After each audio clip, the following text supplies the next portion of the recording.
লোকলিখিত সুসমাচার তার 16 অধ্যায় 19 থেকে 31 পদ। একজন ধনবান লোক ছিল। সে বেগুনি কাপড় ও সূক্ষ্ম বস্ত্র পরিধান করিত এবং প্রতিদিন জাঁকজমকের সহিত আমোদ প্রমোদ করিত। তাহার ফটকদ্বারে লাসার নামে একজন কাঙালকে রাখা হইয়াছিল।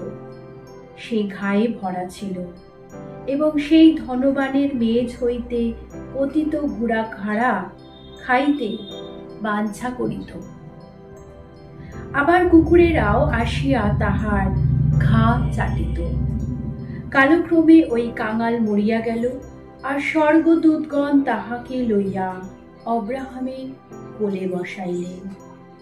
পরে সেই ধনবানও মরিলেন এবং কবর প্রাপ্ত হইল, আর পাতালে যাতনার মধ্যে সে চক্ষু তুলিয়া দূর হইতে অব্রাহামকে এবং তাহার কোলে লাসারকে দেখিতে পাইল। তাহাতে সে উচ্চস্বরে কহিল, পিত অব্রাহাম, আমার প্রতি দয়া করুন, লাসারকে পাঠাইয়া দিউন, যেন সে অঙ্গুলির অগ্রভাগ জলে ডুবাইয়া আমার জিহ্বা শীতল করে, কেননা এই অগ্নিশিখায় আমি যন্ত্রণা পাইতেছি। কিন্তু অব্রাহাম কহিলেন, বৎস, স্মরণ করো, তোমার সুখ তুমি জীবনকালে পাইয়াছ, আর লাসার তদ্রূপ দুঃখ পাইয়াছে। এখন সে এই স্থানে সান্ত্বনা পাইতেছে, আর তুমি যন্ত্রণা পাইতেছ।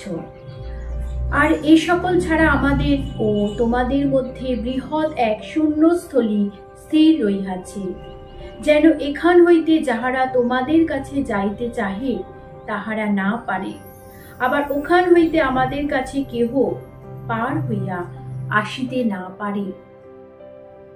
তখন সে কহিল, তবে আমি আপনাকে বিনয় করি, পিত, আমার পিতার বাটিতে উহাকে পাঠাইয়া দিউন, কেননা আমার 5টি ভাই আছে। সে গিয়া তাহাদের নিকটে সাক্ষ্য দিও, যেন তাহারাও এই যাতনা স্থানে না আইসে। কিন্তু অব্রাহাম কহিলেন, তাহাদের নিকটে মোশে ও ভাওবাদীগণ আছেন, তাহাদেরই কথা তাহারা শুনুন। তখন সে বলিল, তাহা নয়, পিত অব্রাহাম, বরং মৃতদের মধ্য হইতে যদি কেহ তাহাদের নিকটে যায়, তাহা হইলে তাহারা মন ফিরাইবে। কিন্তু তিনি কহিলেন, তাহারা যদি মোশে ও ভাওবাদীগণের কথা না শুনে, তবে মৃতগণের মধ্য হইতে কেহ উঠিলেও তাহারা মানিবে না। ইহাই খ্রিস্টের সুসমাচার।